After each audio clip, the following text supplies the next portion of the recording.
Buenas tardes, Paco, buenas tardes todos. Hola, Gema. Como Buenas. ayer tuve una intervención, pues así muy de dentro, que me salió, pues eso, prácticamente emocionada en relación a la vergüenza, ¿no? Pues realmente quería compartir simplemente que esa vergüenza la he ido encauzando un poco, pues, a un sentimiento de pena por haber fallado, ¿no? A alguien que nos quiere tanto, y de esa pena y mirando los ojos de Dios y de Jesús, pues he sentido un gran perdón y bueno, pues sí, ciertamente creo que tus palabras de hoy en la meditación, la verdad es que ya me sitúan, pues eso, para celebrar, ¿no? Para celebrar la vida y de verdad que me ha encantado de nuevo, pues eso, todo lo que nos has propuesto. Entonces, bueno, sí, de momento no hay pregunta, simplemente eso, que me ha encantado. Gracias. Muy bien.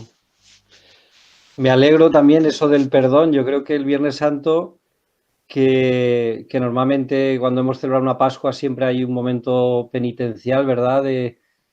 Eh, pero siempre se propone, no como en otras celebraciones de la penitencia, en la que lo primero que hace uno muchas veces es mirarse hacia adentro y hacer ese examen de conciencia, sino que aquí lo primero que haces es mirar a la cruz, ¿no? Al rostro misericordioso de Jesús, y es de ahí de donde realmente puede brotar el arrepentimiento, no tanto de mirarnos para nosotros, que quizá puede ser un arrepentimiento desesperado, que es el de Judas.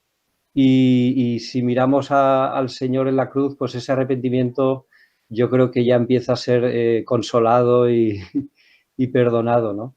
Pues bueno, me alegro.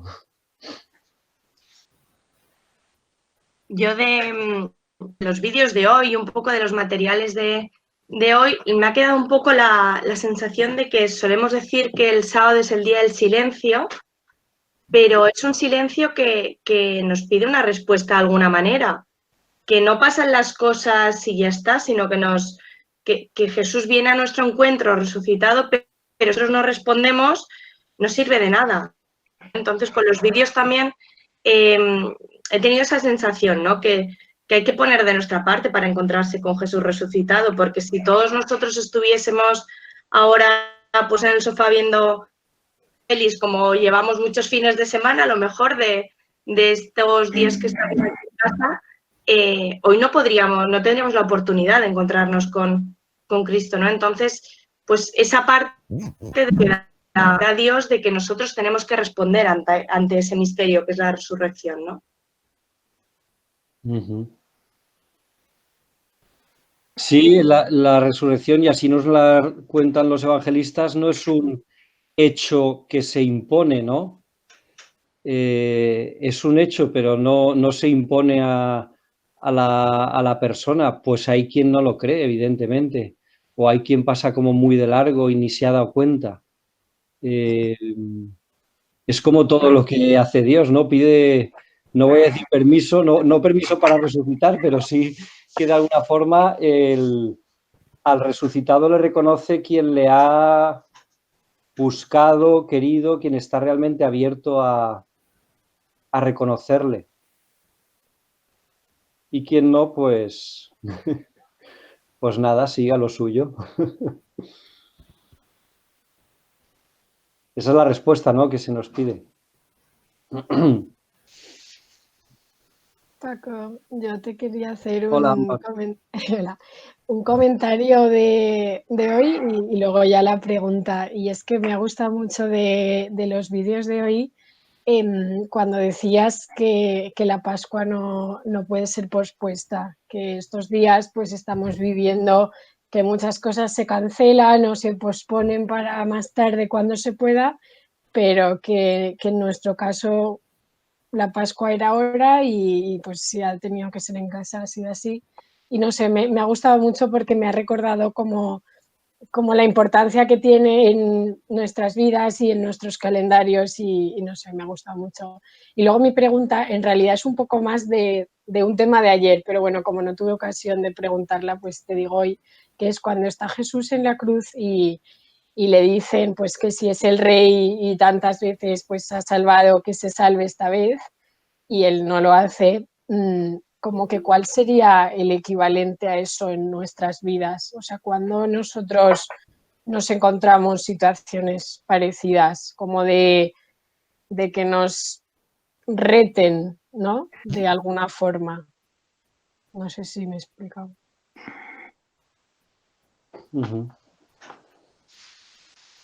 No lo sé, a lo mejor se os ocurre el no salvarse de Jesús no es una cuestión de decidir o no hacer un milagrito, sino que toda su vida ha sido no guardarse las espaldas, por decirlo así, no justificarse a sí mismo, no obrar en su propio beneficio. Acordaos de las mismas tentaciones, ¿no? Bueno, pues si tienes hambre, pues bueno, dile a estas piedras que se hagan panes, ¿no? Y ya está. Entonces, claro, en la medida que uno se convierte en una persona para los demás, en un ser para los demás, que es lo que es Jesús, pues, bueno, su poder no lo utiliza para sí mismo, ¿no? No sé si esto se puede trasladar bueno, yo creo que sí, ¿no? A que nuestra vida, pues es eso, no es servicio y no es autojustificación, no es defendernos, no es cualquier cosa que tenemos nos sirve para mantener nuestra imagen, etcétera, ¿no? Ahí hay una renuncia de Jesús a sí mismo, hasta el punto de renunció, dice San Pablo, lo dice, renunció a su categoría de Dios, ¿no? Si eres el Mesías, pues salva de ti mismo. Bueno, pues he renunciado a esa forma de ser Mesías y a esa categoría, a ese poder, ¿no? Desde el principio, no es que en ese momento pudiese hacerlo. También hay que aplicar aquí un poco el sentido común de la encarnación y de Jesús, ¿no? Pues estaba clavado a la cruz, ya está, no es un superhéroe. Pero es que, claro, cuando entra en el mundo, él ya ha renunciado a ser en la forma de Dios que nosotros, ¿no? Entonces, bueno, no sé cómo nos pueden poner de alguna forma así en esa situación. Pero al menos la actitud creo que sí que es esa. Si a alguien se os ocurre algún ejemplo. A mí me parece que hay muchas veces que en nuestra vida en que tenemos que elegir entre servir o autojustificarnos, o sea, entre que nuestro poco o mucho poder o acción esté dirigida a servir o esté dirigida a nuestra mayor gloria, por decirlo de alguna manera, ¿no?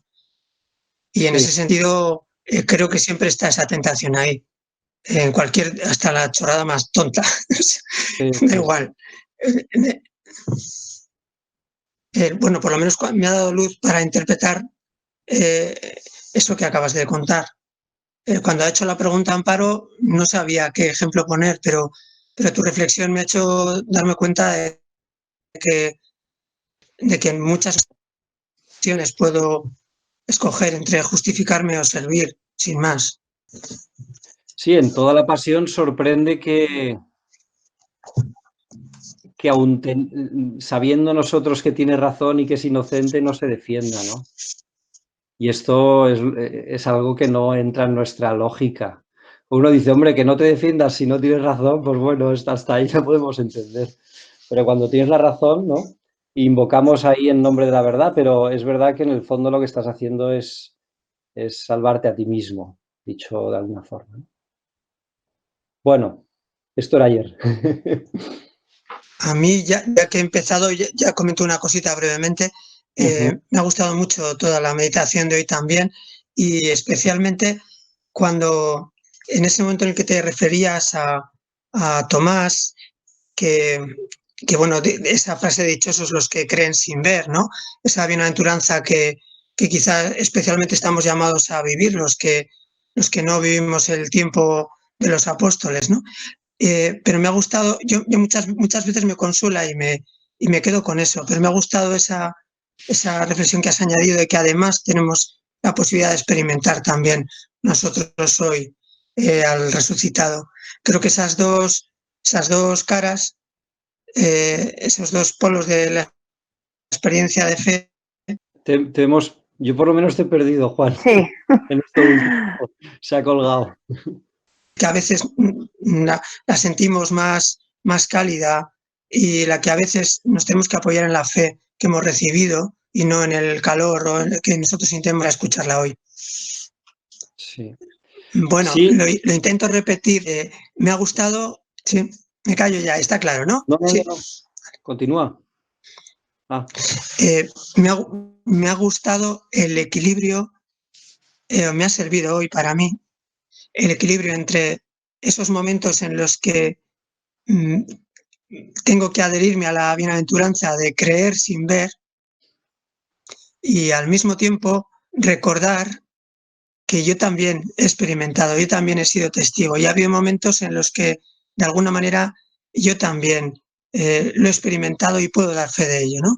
Ha habido veces que he podido meter el dedo en la llaga, digamos, ¿no? Y otras veces que no. No sé si me he explicado. Sí. Bueno, es que yo creo que si no, nuestra fe no se sostendría, ¿no? No podría sostenerse solo a partir de una noticia que me han contado, que a su vez le han contado a otro. Y bueno, es verdad que es una tradición, pero no podemos vivir solo de tradiciones. Entonces, son las dos caras y las dos son necesarias. Nosotros, nuestra fe se apoya en la fe de los apóstoles, por supuesto, es decir, en una noticia que se nos ha transmitido, un anuncio. Pero ese anuncio a nosotros le damos credibilidad porque vivimos un encuentro con el Señor, en algún momento, el que sea, en Galilea o donde sea. Y si no, pues bueno, es esa fe más de tradición que, bueno, que todos a lo mejor hemos tenido, pero que hay un momento en que se desmorona si no se agarra a una experiencia más personal, ¿no? Esto yo recientemente lo hablaba con un padre, y muchos que sois padres pues lo viviréis, lo habréis vivido o os tocará vivirlo. Ya podéis transmitirle todo lo que queráis a los hijos, pero gracias a Dios son libres. Y si ellos no viven esa experiencia personal con el resucitado, que será cuando sea, o que quizá la hayan vivido de pequeños y luego pues pueda quedar ahí en letargo y tal, pero si no, es que ya, entonces consuélate porque no es que hayas hecho nada mal en la transmisión, es que el Señor también va encontrándose con cada uno personalmente y bueno, y no depende de quién eres hijo. Lo mismo que decía Jesús, que el pecado no se transmite de generación en generación, pues tampoco la fe es así por genética, ¿no? Bueno. Pero al mismo tiempo también es verdad que la Iglesia ha dicho siempre que hace falta un anuncio, es decir, que tú tienes que recibir el mensaje de la fe, no te llega a ti porque reflexionas mucho, sino que hay alguien que te lo ha comunicado, claro que sí, ¿no? Y en los relatos aparecen ahí esa es la misión de los ángeles, o en Marcos ese joven, en los relatos del Evangelio, ¿no? Hay alguien que te anuncia, porque si no podríamos pensar que aquello fue, pues eso, el resultado del drama que habían vivido, de una cierta sugestión, de un poco una ilusión y de que al final se autoconvencen de que, bueno, Jesús está vivo, tiene que estar vivo y ya está, ¿no? No, el anuncio viene de fuera siempre. Nuestra fe, vamos. Más. No sé, como la gente está muy tranquila, pues vuelvo a tomar la palabra.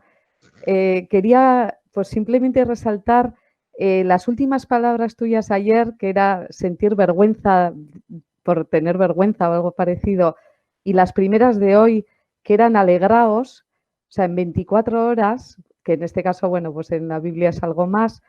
Sinceramente, yo creo que ese cambio pues tan espectacular, ¿no? Pues de sentimiento para cada uno de nosotros, está tan relacionado con el hombre nuevo, pues eso, que al final me gustaría un poco que volvieras a resaltarnos ese hombre nuevo, ¿no? Pues que ha hecho cambiar todo, o sea, todos nuestros esquemas cambian, nuestros sentimientos, nuestra forma de vivir a partir de ahí. Si puedes mencionar nada, simplemente un comentario. Bueno, Bueno, lo primero, retomando lo que acabas de decir, por seguir ahí apuntalando cosas de los relatos, los estudiosos, claro, dicen ese cambio tan radical, algo muy extraordinario tuvo que haber pasado. Si nos ponemos en plan escépticos, pues aún así tenemos que reconocer que algo tan extraordinario tuvo que pasar para pasar de la derrota y de la tristeza más grande al entusiasmo, ¿no? Con el cual empiezan a comunicar que verdaderamente el Señor ha resucitado, ¿no? En un espacio muy breve de tiempo. Bueno, pues eso ya da credibilidad y fiabilidad a los relatos que son muy dispares, pero que hay una cierta unidad y armonía entre ellos. Bueno, eso es lo primero. Y lo otro, yo en la catequesis he querido unir, porque así lo vivían muy profundamente los primeros cristianos, que la resurrección no es un hecho que le pasa a Jesús solo y que lo recordamos, sino que era una verdadera experiencia en esa conversión que se realizaba, bueno, por lo menos se ponía de manifiesto en el bautismo, ¿no? Y el bautismo, las personas adultas que decidían bautizarse con un largo periodo de preparación, catecumenado, pues supongo que experimentaban un verdadero cambio en sus vidas, ¿no? Un verdadero cambio que había sido a raíz de encontrarse y de conocer al Señor, con lo cual lo vivían así. Por eso, además, también se entiende que la preocupación por los textos escritos, por el detalle, por la narración, para ellos no fue muy importante al principio, porque estaban viviéndolo. No hacía falta contarlo para que otros lo creyesen, por decirlo así, ¿no? Pues ya se lo contaban unos a otros y estaban viviendo esa realidad del nacer de nuevo, que es lo que le dice Jesús a Nicodemo, que es la experiencia del bautismo. Y creo que eso es la forma en que nosotros podemos apropiarnos de la resurrección, ¿no?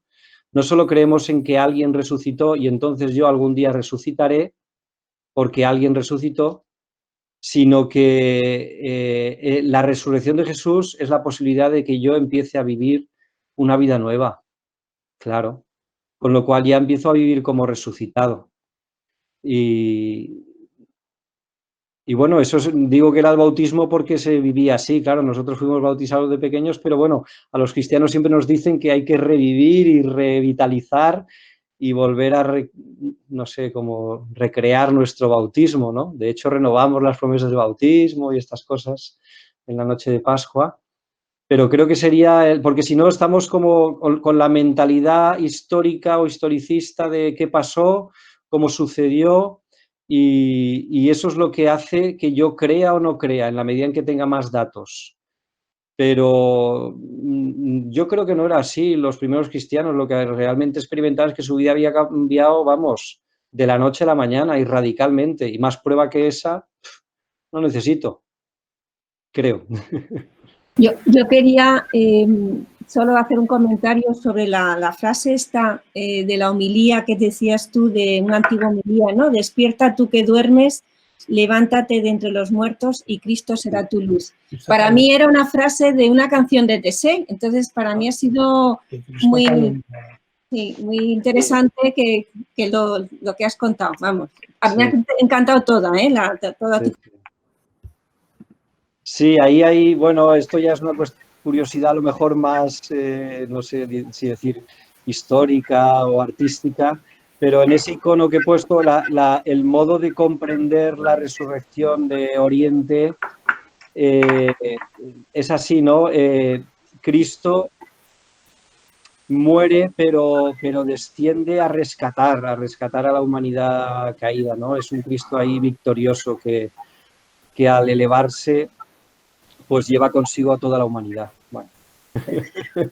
A mí esta parte que has hablado de la resurrección, un poco la idea de ir resucitando cada día, es decir, más que lo que pasó, si pasó de una forma u otra o tal, pues eso cada día tú vas resucitando. Entonces, en la medida que Dios vive en ti y que Cristo ha resucitado, tú también tienes que ir resucitando. Yo creo que ojalá vayamos resucitando cada día más y mejor, No solo la idea de que el domingo, el día de la resurrección, sino cada día de mi vida, en cada momento, en cada circunstancia, en mi vida cotidiana, yo tengo que ir resucitando porque tengo que ir viviendo una vida nueva y tengo que ir viviendo a ese Dios que en verdad está dentro de mí. Entonces, un poco, yo me quedo con la parte esa de hombres nuevos, vida nueva, y luego yo creo que muchos, o yo por lo menos he tenido la experiencia de a lo mejor un hecho triste. Yo, por ejemplo, la muerte de mi madre fue mi resurrección. Es decir, yo viví mi resurrección a través de la muerte de mi madre, porque noté que me había transformado, es decir, como si dijésemos que una vida nueva estaba naciendo dentro de mí y que el hombre viejo, la Herminia vieja o la Herminia frágil y con muchas debilidades, pues quedaba un poco atrás y me estaba generando vida nueva dentro de mí. No sé si es una barbaridad con lo que estoy diciendo. ¿Sabes? He llegado tarde, he llegado hace 2 minutos, ¿sabes? Pero bueno, esa es mi reflexión sobre la resurrección. Es decir, sentirme que yo estoy resucitando. Para mí mañana la alegría de esta vigilia es que Cristo ha resucitado, pero que yo, Herminia, está resucitando. Es decir, y voy resucitando cada día de mi vida. Bien, de todas formas, en la resurrección, como en tantas cosas en nuestra fe, yo creo que hay que mantener la tensión de los dos polos, ¿no? Tampoco yo, por lo menos personalmente, nunca me voy al extremo de decir, bueno, pues entonces toda la parte histórica da igual, porque lo importante es que yo lo sienta por dentro. No, yo por lo menos no. En las películas esas de que te cuentan que, ¿y si apareciese el cuerpo de Jesús, ¿no? Y hay quien dice, bueno, pues mi fe no cambiaría. Pues chico, la mía sí, ¿qué quieres que te diga? Pues claro que no, es que el cuerpo no apareció. Vamos a ver, no se lo inventaron ni nada. O sea, nuestra fe está arraigada en una base histórica porque creemos que el Señor se hizo carne en medio de nosotros. No nos han contado un mito del cual cada uno pues más o menos lo interpreta como quiere, ¿no? Esto no es un mito, esto es una realidad. Y es que además, si no se entiende, si estos apóstoles pobres, ¿qué iban a inventar? Dios mío. ¿Y quién les iba a creer?